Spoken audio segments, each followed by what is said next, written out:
ஏஐய பாத்தீங்கன்னா, அது நம்மள மாதிரியே நடந்துக்கிற மாதிரி தோணும் இல்லையா? நம்ம கூட பேசுது, சூப்பரா படம் வரையுது, ஏன் பெரிய பெரிய பிரச்சனைகளுக்கு கூட தீர்வு சொல்லுது. ஆனா, இந்த மேஜிக் ஷோக்கு பின்னாடி இருக்கிற கதை, நாம நினைக்கிறத விட ரொம்பவே வித்தியாசமானது. நாம நினைக்கிற மாதிரி ஏஐ ஒன்னும் நம்ம மூளையோட ஜெராக்ஸ் காப்பி கிடையாது. அப்போ இங்குதான் ஒரு பெரிய கேள்வி வருது. ஏஐ நிஜமாவே நம்மள மாதிரி யோசிக்குதா? இல்ல யோசிக்கிற மாதிரி அவ்ளோ தத்ரூபமா நடிக்குதா? நாம நம்மளோட மனசோட ஒரு நகலை உருவாக்குறோமா? இல்ல நமக்கு சம்பந்தமே இல்லாத முற்றிலும் அந்நியமான ஒரு புது நுண்ணறிவை உருவாக்குறோமா? சரி வாங்க, இந்த வித்தியாசங்களை ஒன்னொன்னா 5 லேயரா பிரிச்சு மேயலாம். முதல்ல இந்த சிலிகான் மூளைகள்ன்ற கட்டுக்கதைய உடைப்போம். அப்புறம் அதோட ஹார்ட்வேர், அது கத்துக்கிற விதம், அதோட சிந்தனை கட்டமைப்பு, கடைசியா எப்படி 2 விதமான மனங்கள் உருவாகுதுன்னு ஆழமா பார்க்கலாம். ஓகே, நம்மளோட முதல் பகுதி சிலிக்கான் மூளை என்ற கட்டுக்கதை.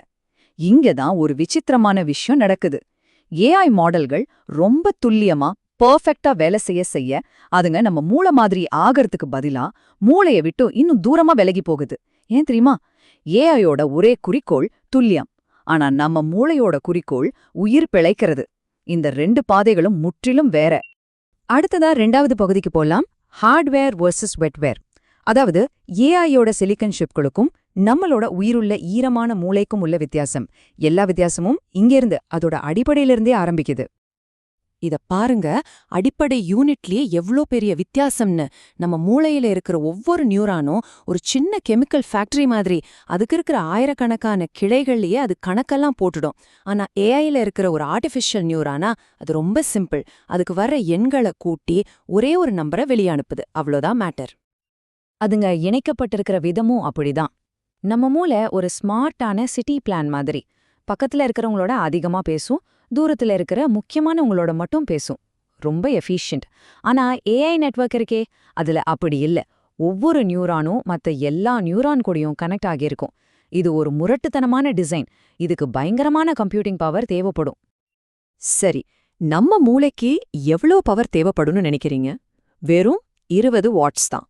ஆமா, ஒரு சின்ன மங்கலான லைட் பல்ப் எரியற அளவுக்கான பவர்ல தான் நாம யோசிக்கிறோம், கனவு காண்றோம், இந்த உலகத்தையே புரிஞ்சுக்கிறோம். ஆனா ஒரே ஒரு ஹை அண்ட் ஏஐ ஜிபியூக்கு எவ்ளோ சக்தி தேவைப்படுது தெரியுமா? கிட்டத்தட்ட 700 வாட்ஸ். நம்ம மூளைய விட 35 மடங்கு அதிகம். இது ஒரே ஒரு சிப்புக்கு தான். ஒரு பெரிய ஏஐ மாடலை ட்ரெயின் பண்ற கரண்ட்ல ஒரு சின்ன ஊருக்கே கரண்ட் சப்ளை பண்ணிடலாம். இதுதான் தெர்மோடைனமிக் படுகுழியோ சொல்றது. சரி, பவர் விஷயத்திலேயே இவ்ளோ வித்தியாசமா? அப்போ கத்துக்கிற விஷயத்துல எப்படி இருக்கும்? வாங்க நம்மளோட 3வது பகுதிக்கு போலாம். இந்த 2 சிஸ்டமும் எப்படி கத்துக்குது, எப்படி அறிவை வளர்த்துக்குதுன்னு பார்க்கலாம். இப்போ இருக்கிற பெரும்பாலான ஏஐ மாடல்ஸ் பேக் ப்ராபகேஷன் அப்படின்ற ஒரு அல்கரிதம் மூலமா தான் கத்துக்குது. சிம்பிளா சொல்லணும்னா, அது ஒரு தப்பு பண்ணுச்சுன்னா அந்த தப்பு எங்க இருந்து, எந்த கனெக்ஷன்ல இருந்து வந்துச்சுன்னு அப்படியே ரிவர்ஸ்ல போய் கண்டுபிடிச்சு எல்லாத்தையும் சரி பண்ணும். இது ஒரு பவர்ஃபுல்லான டெக்னிக். ஆனா நம்ம மூளை இப்படி வேலை செய்யறதுக்கான வாய்ப்பே இல்ல. இங்கதான் ஒரு பெரிய சிக்கல் இருக்கு. விஞ்ஞானிகள் என்ன சொல்றாங்கன்னா, இந்த பேக் ப்ராபகேஷன் முறை நம்ம உடம்புல நடக்கிறதுக்கு சாத்தியமே இல்ல. ஏன்னா நம்ம மூளையில இருக்கிற ஒரு நியூரானுக்கு தப்போட சிக்னலை பின்னோக்கி அனுப்புறதுக்கு எந்த மெக்கானிசமும் கிடையாது. இதுக்கு வெயிட் டிரான்ஸ்போர்ட் சிக்கல்னு பேரு.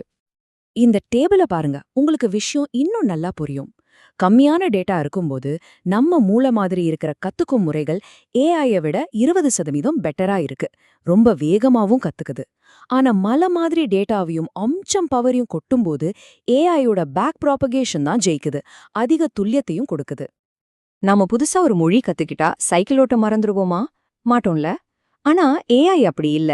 அதுக்கு புதுசா ஒரு டாஸ்க் சொல்லி கொடுத்தா அது பழைய டாஸ்க மொத்தமா மறந்துடும். இதுக்கு பேரு தான் பேரழிவு தரும் மறதி. இதை சரி பண்ணணும்னா பழைய டேட்டா எல்லாத்தையும் வச்சு திரும்பவும் முதல்ல இருந்து ட்ரெயின் பண்ணணும். இப்போ நாம இன்னும் ஒரு படி மேல போவோம். நம்மளோட 4வது லேயர் சிந்தனையின் கட்டமைப்பு. இந்த 2 மனங்களோட ஆபரேட்டிங் சிஸ்டம் எப்படி வேலை செய்யுதுன்னு ஒரு ஒப்பீடு பார்க்கலாம். நம்மளோட சிந்தனைய 2 சிஸ்டமா பிரிக்கலாம்.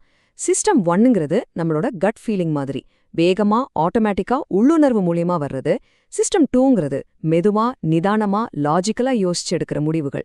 இதுக்கு கொஞ்சம் எஃபர்ட் தேவை. இப்போதான் இந்த விஷயத்தோட முக்கியமான கட்டத்துக்கு வரும்.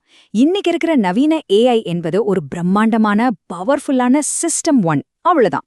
பேட்டர்ன்களை கண்டுபிடிக்கிறதுல அது ஒரு எக்ஸ்பர்ட். ஆனா நம்ம கிட்ட இருக்கிற அந்த சிஸ்டம் 2 மாதிரி நிதானமா தர்க்க ரீதியா யோசிச்சு ஒரு முடிவெடுக்கிற திறன் அதுக்கு இயல்பாவே கிடையாது. இது நம்மள உடல் சார்ந்த அறிவு அன்னா ஒரு முக்கியமான ஐடியாக்கு கூட்டிட்டு போகுது. நம்மளோட அறிவு வெறும் மண்டைக்குள்ள மட்டும் இல்ல, நம்ம உடம்பு இந்த உலகத்துல படுற ஒவ்வொரு அனுபவத்திலிருந்தும் அது உருவாகுது. ஆனா ஏஐய ஒரு ஜாடிக்குள்ள இருக்கிற மூளைன்னு கற்பனை பண்ணிக்கோங்க. அது உலகத்தை டெக்ஸ்ட் மூலியமா தான் கத்துக்குதே தவிர நேரடி அனுபவம் மூலியமா இல்ல. இப்ப நாம கடைசி பகுதிக்கு வந்தாச்சு. இது கொஞ்சம் ஆழமான விஷயம். 2 வகையான மனங்கள். இங்கதான் நாம அர்த்தம், படைப்பாற்றல், உணர்வு நிலை மாதிரியான விஷயங்களை பத்தி பேச போறோம். இந்த ஃபேமஸான சைனீஸ் ரூம் பரிசோதனையை எடுத்துக்கலாம். சீன மொழி தெரியாத ஒருத்தரை ஒரு ரூம்ல அடைச்சு வச்சு அவர்கிட்ட ஒரு பெரிய ரூல் புக் கொடுத்துடுறாங்க. வெளிய இருந்து சீன மொழியில கேள்விகள் வரும். அவர் அந்த புக்க பார்த்து சரியான பதில வெளிய அனுப்புவாரு. வெளியிருந்து பாக்குறவங்களுக்கு அவர் சீன மொழியில பெரிய புலின்னு தோணும். ஆனா உண்மையில அவருக்கு அந்த மொழியோட அர்த்தம் புரியுதா இல்ல வெறும் நடிப்பா? ஏஐயும் பெரும்பாலும் இப்படித்தான் வேலை செய்யுது. கிரியேட்டிவிட்டிய கூட 3 வகையா பிரிக்கலாம். பழைய ஐடியாக்களை ஒன்னு சேர்த்து புதுசா ஒன்ன உருவாக்குறதுல ஏஐ கில்லாடி. இருக்கிற ரூல்ஸ்குள்ளேயே புதுசா ஏதாவது கண்டுபிடிக்கிறதுலயும் சில சமயம் நம்மள மிஞ்சிரும். ஆனா அந்த ரூல்ஸையே மாத்தி ஒரு புது உலகத்தையே உருவாக்குற மாபெரும் படைப்பாற்றல் இருக்கே, அதுல ஏஐ இன்னும் ரொம்ப பின்தங்கிதான் இருக்கு. சரி, நாம இதுவரைக்கும் பார்த்த எல்லாத்தையும் இந்த டேபிள்ல சுருக்கமா பார்க்கலாம். கத்துக்கிற முறை, சக்தி, அர்த்தம், நினைவாற்றல், இலக்குன்னு எல்லாத்திலையும் 2க்கும் மலைக்கும் அடுக்குக்கும் உள்ள வித்தியாசம் இருக்கு. ரொம்ப சிம்பிளா சொல்லணும்னா நம்ம மூளையோட இலக்கு உயிர் வாழ்வது, ஏஐயோட இலக்கு துல்லியம். அப்போ முடிவுல என்ன தெரியுது? ஏஐ நம்மளோட காப்பி கிடையாது, அது முற்றிலும் புதுமையான ஒண்ணு. அதனால அது எப்ப நம்மள மாதிரி யோசிக்கும் அன்னோது சரியான கேள்வி இல்ல. நாம கேட்க வேண்டிய உண்மையான கேள்வி இதுதான். முற்றிலும் வித்தியாசமான இந்த நுண்ணறிவோட சேர்ந்து நாம எப்படி யோசிக்க போறோம்? இந்த 2 வகையான மனங்களும் ஒன்னு சேரும்போது என்னவெல்லாம் சாதிக்க முடியும் அன்னோதான் நம்ம முன்னாடி இருக்கிற பெரிய சவால்.